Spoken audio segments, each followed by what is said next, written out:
Imagine standing alone in your living room long after midnight, when the world is quiet enough that even your heartbeat feels too loud. It sets the kind of silence that makes you aware of things you normally ignore. The faint hum of streetlights, the soft clicking of your refrigerator, the distant rush of traffic on a highway you can't see. Now imagine that in this stillness, out of nowhere, a whisper of static crackles through a nearby radio. Not loud, not violent, just wrong enough that you glance at the speaker like it just spoke your name. That wrongness, that subtle shift in the air, is exactly what the U.S. military felt on a strange, unsettling day in May 1967. On paper, it began like every other routine Cold War morning.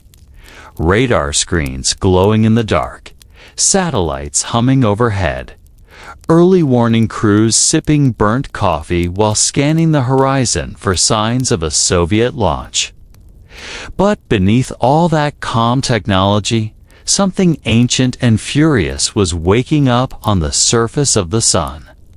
Something powerful enough to scramble the world, blind military defenses, and make the most advanced systems America had ever built turn on their own creators. You don't see solar storms. You don't hear them. You don't feel them against your skin. They arrive like ghosts, bursts of radiation crossing millions of miles in minutes, slipping into our atmosphere like invisible intruders. And on that ordinary morning, those ghosts found their way directly into the heart of American defense.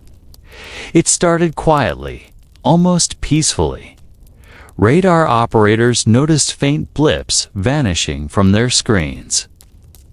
Communication towers flickered. High-frequency radio channels began to fill with static. At first, everyone blamed weather. They always do. Storm cells, equipment failure, atmospheric noise. The calm explanations people reach for because the truth, the real truth, always feels too big. But the static kept spreading. One by one, early warning systems stationed across the Arctic, America's eyes toward the Soviet Union, began going dark. These weren't small civilian radios. These were the primary detection systems that would warn the U.S. if the USSR launched nuclear missiles. If those systems failed, even for minutes, it meant something catastrophic was happening. Deep inside NORAD's mountain bunker, buried under tons of reinforced concrete and steel, tension crawled through the room like a slow-moving fire. Officers stared at rows of blank and flickering screens, each one a window into a world they were suddenly blind to. The possibility hung in the air like poison. Had the Soviets jammed their systems? Because if they had, then the United States was already under attack. There was no room for hesitation.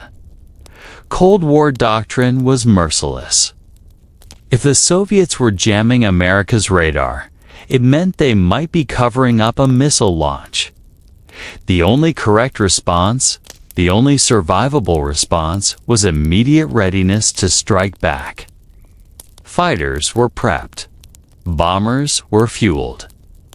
Crews were rushed into underground silos where keys hung on lanyards heavy enough to end the world.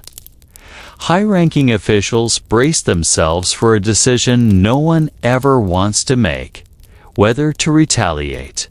Picture it for a moment, the Earth continuing to spin peacefully, while in hidden command rooms across the Northern Hemisphere, trembling hands hovered inches away from nuclear war.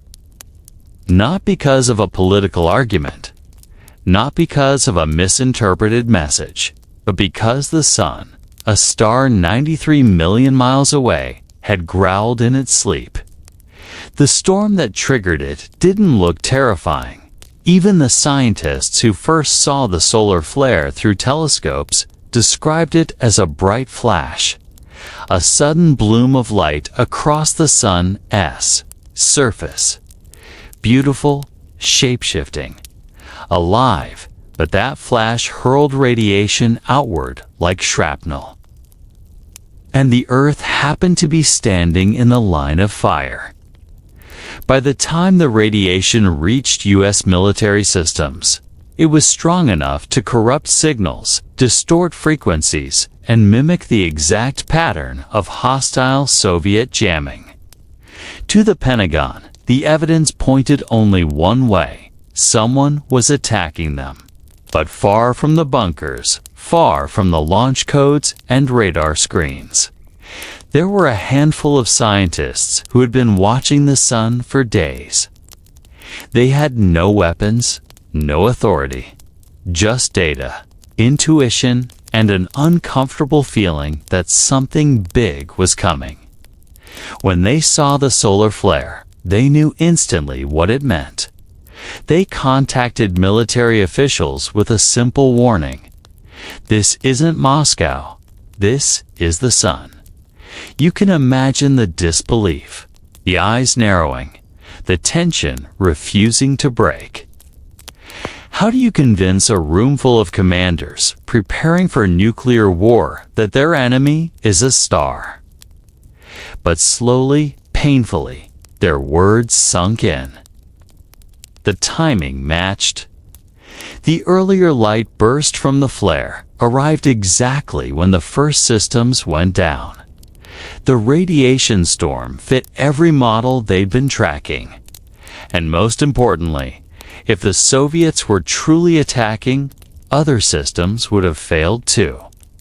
But only high-frequency communications were dying, the exact ones most vulnerable to solar interference. It wasn't proof, but it was enough to hesitate, enough to stop the keys from turning, enough to keep the bombers on the ground a little longer. While the officers argued, the storm kept striking the Earth's magnetic field, distorting it like a drum hit by invisible hands. Auroras exploded across the sky in colors no one had seen before: deep reds, shimmering purples, streaks of gold and white that reached far beyond the poles. Fishermen in the American Midwest watched the night sky glow as if someone had lifted the sun just below the horizon. People on the East Coast walked outside to see curtains of light shimmer overhead like ghosts dancing across the atmosphere. The world looked unreal, calm and beautiful, while inside military bunkers, panic built in silence. Finally, after long minutes that must have felt like hours, the pattern became clear. The systems weren't being attacked. They were being overwhelmed naturally. The solar storm was so strong that it wasn't just interfering with communication. It was rewriting the rules of electricity in real time. NORAD stood down. Bombers were ordered back to their bases. Missile keys were returned to their locks. No switch was flipped. No launch sequence was started. No retaliation was triggered. And yet, the United States had come terrifyingly close, closer than anyone outside classified rooms would know for decades. Later, people would call it the day the Earth stood still, because, for a moment, the world hovered on the edge of irreversible destruction. And the only thing that stopped it was a handful of scientists whispering that humanity's greatest enemy wasn't a nation. It was a solar storm unfolding light years away from human control. But that was only the beginning. Because while the military stood down that day, the storm was not finished with Earth. The morning of May 23, 1967, began like any other inside America's nuclear command network. Screens glowed. Keyboards clicked. Technicians sipped coffee, half awake, half bored. No one in those underground bunkers knew that 93 million miles away, the sun had already fired a blast of energy directly at Earth, an invisible wave racing toward them, faster than anyone could imagine. And when it arrived, everything started to fall apart. For the early warning crews at the U.S. Air Force's Ballistic Missile Early Warning System, or BMEWS, it began with tiny glitches, static on the radar screens. A few flickering green dots that didn't make sense, the kind of thing that usually meant a loose cable or a tired processor. But then the glitches multiplied. Entire sweeps of the radar started going black. Signal strength collapsed. The massive dishes, each the size of a football field, were suddenly unable to see anything. Not the horizon, not the sky, not even the calibration markers that were always there. It was as if the world beyond the concrete walls no longer existed. The operators tried rebooting the system, then recalibrating it, then checking the power grid. But the screen stayed empty. BMEWS wasn't just a radar.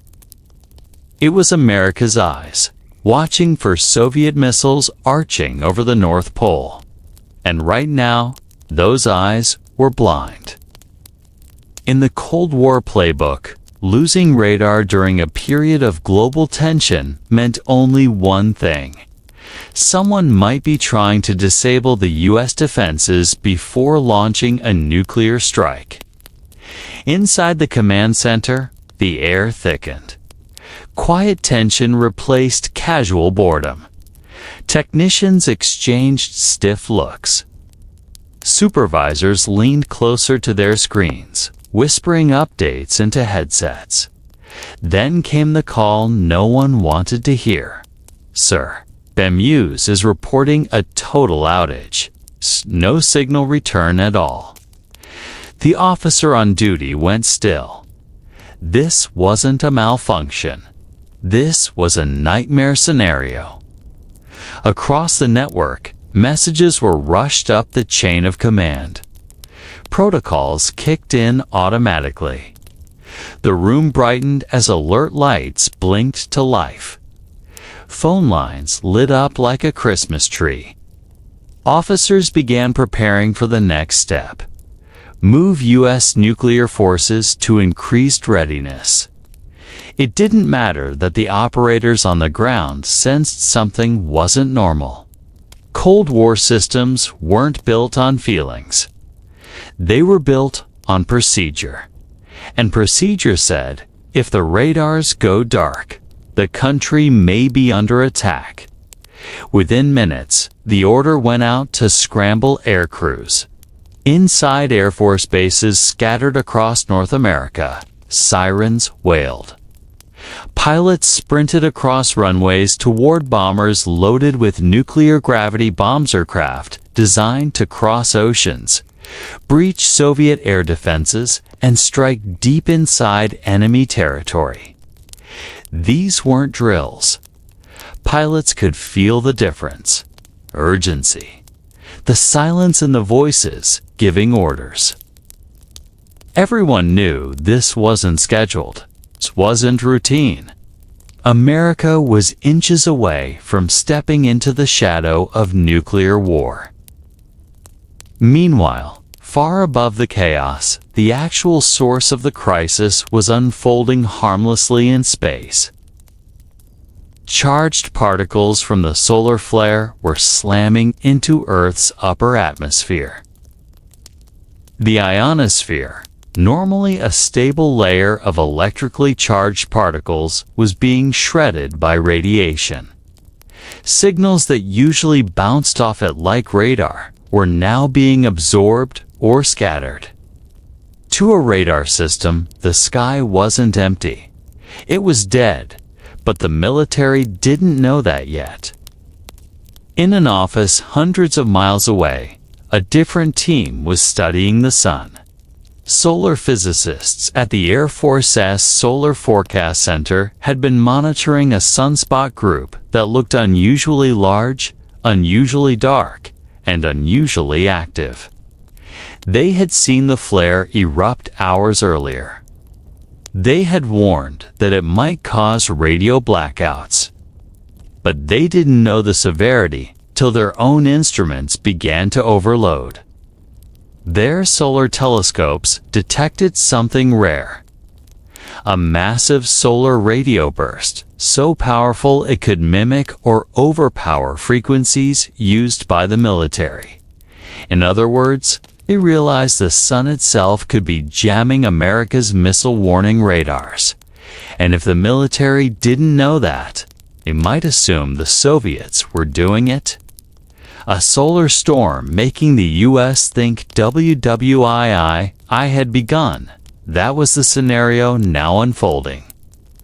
As the Solar Forecast Center pieced the data together, alarm spread through the scientists. They knew they had only minutes to warn the military, only minutes to prevent a catastrophic misunderstanding. Phones rang urgently. Reports were assembled at lightning speed. Charts and signatures were rushed across desks. Finally, the message went out. Solar radio burst detected. Radar interference likely caused by the sun. This is not hostile action. Those words would change everything. Back inside the nuclear command network, officers paused as the solar warning arrived. Data was double-checked. Instrumentation logs were re-examined. Suddenly, the pattern made sense. No missiles, no Soviet attack, no intentional jamming. Just the sun, behaving like a cosmic superpower. Around the room, tension deflated like a held breath finally released. Pilots were ordered to stand down. Bombers remained on the runway. Nuclear keys stayed in their locks, but the silence that followed wasn't relief. It was realization. The world had come within minutes, maybe seconds, of a full nuclear escalation, because the sun sneezed. There is a strange kind of quiet that settles over a military base after a near launch. Not the calm of relief, and not the panic of danger, but a heavy, suspended silence. The kind that makes people look at their own hands and wonder how close they came to changing the world forever. The hours after the 1967 solar flare felt exactly like that. No alarms, no shouting. Just people breathing a little too loudly, shuffling papers they didn't need to shuffle, trying to wrap their minds around the fact that they had almost participated in something irreversible. Inside those command rooms, some officers leaned back in their chairs, staring at blank radar screens as if waiting for them to apologize. Others stood frozen with headsets dangling around their necks, their adrenaline collapsing after moments of intense fear. A few younger technicians sat with both hands pressed to their faces, replaying the moment the radars failed, replaying what they thought it meant, replaying the terrifying possibility that America might have launched nuclear weapons based on an empty signal. Everyone knew what that would have triggered next. Thousands of miles away, Soviet officers were going through their own routines, completely unaware that for a few minutes the world had been balancing on a wire so thin it could have snapped in half. They had no idea that a solar eruption, an indifferent burst of light and radiation from a star that never meant harm, had shaken the most powerful weapon systems on the planet. The sun had not aimed at any nation. It had aimed at Earth itself. And Earth had almost misinterpreted it as an enemy. Meanwhile, in the Air Force Solar Forecast Center, the scientists who discovered the cause of the chaos were sitting in a room that looked more like a university lab than a military operation. Paper charts were still scattered across tables, pens uncapped, coffee mugs half emptied. These scientists knew they had saved something enormous, something invisible, something that would never make newspaper headlines. They had no idea that their urgent phone call had stopped nuclear bombers from lifting off the ground. They only knew that their science observations, measurements, and a gut feeling that the sun was responsible had been enough to stop a disaster. But even they didn't yet understand the magnitude of the solar event. Over the next hours, data continued to trickle in. Satellites recorded spikes in radiation. Radio observatories reported widespread blackouts across multiple continents. Communication systems in several countries had vanished temporarily, swallowed by the same wave of energy that had blinded U.S. missile radars. It was only by chance, by good timing, and by the existence of a small solar forecasting unit that the military had gotten the explanation in time. As the hours passed, the world outside remained completely unaware.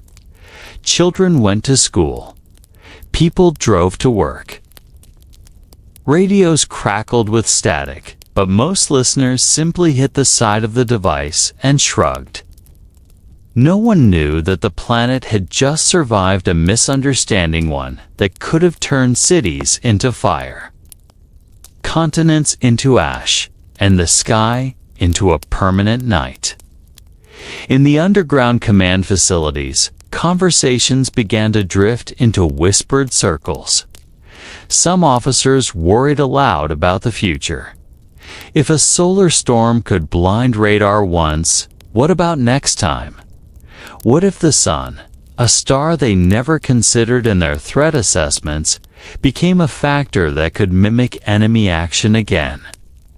Cold War systems were built to detect only one type of danger: human hostility. They were not prepared for cosmic interference. Others felt a sweeping sense of vulnerability. The United States had invested billions in warning systems, massive radars, hardened bunkers, endless layers of protocol. Yet all it took was a burst of energy from the sun, arriving without sound, without warning, to bring those systems to their knees. The realization was sobering. Humans were not battling other humans. They were negotiating with the universe itself, and the universe did not care about national borders. A few officers, shaken more deeply than they admitted, went outside during shift breaks and looked up at the sky. The sun looked so ordinary, so peaceful, a soft circle of yellow light wrapped in blue.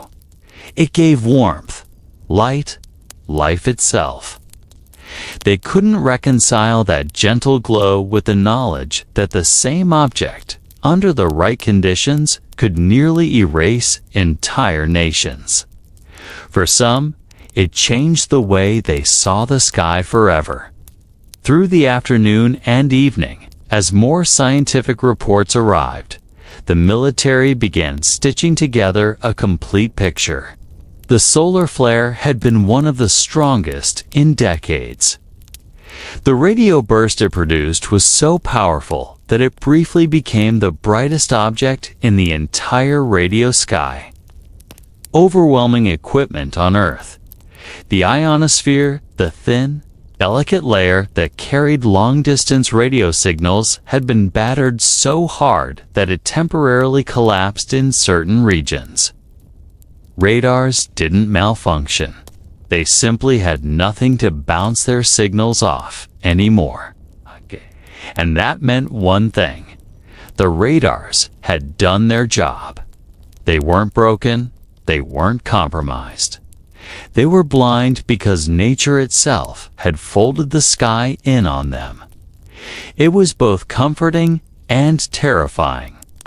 Comforting because no enemy had attacked. Terrifying because there was no defense against a star. Late into the night, officers wrote reports summarizing the event. Scientists drafted recommendations. Commanders reviewed timelines. The official line would later describe the event as severe atmospheric interference. But the people who lived through it, who watched bombers warm up, who almost turned keys, who almost sent humanity down a path nobody could come back from, they understood the truth more personally. The Earth had stood still for a few minutes, not physically, but emotionally, historically. It froze on the edge of its own destruction, held there by a single misunderstanding, and then quietly stepped back from the cliff. No headlines would ever capture the weight of that day. No documentary could fully show how ordinary it all looked from the outside. The sun set as usual. The night came as usual. But inside those bases, inside the minds of the people who nearly started World War III, something changed forever. They realized the greatest danger wasn't always the enemy. Sometimes it was the sky itself. The universe could throw a spark, and humanity armed with weapons capable of ending civilization might interpret that spark as a threat. And on that day in 1967, the only thing that stopped disaster was a handful of scientists watching the sun through a telescope.